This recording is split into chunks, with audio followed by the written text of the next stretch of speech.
Emma Raducanu is the reigning U.S. Open champion and begins the defense of her title next week.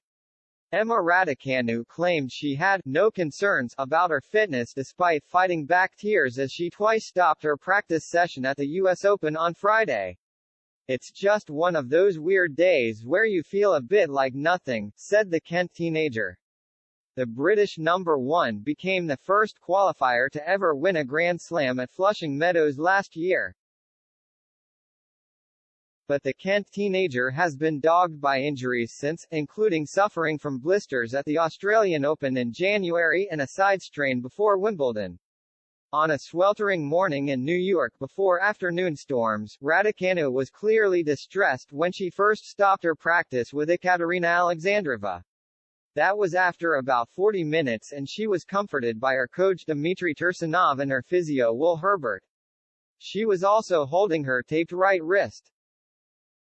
After restarting for 5 minutes, she then ran off the court to the locker room. She returned 15 minutes later to complete her session with the Russian world No. 28 before she later claimed she had just had a bad day at the office.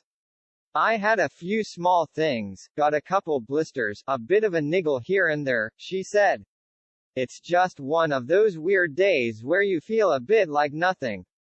You just feel a bit out of it. I can't really explain myself, to be honest. I am sure everyone in this room has probably had a day like that.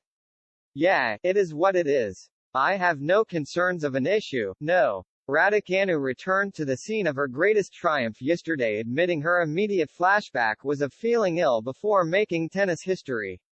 "I think it's really nice to be back in New York," she said. "When you get out of the car here, the last memory I have before the final that morning, I felt so sick in the car here.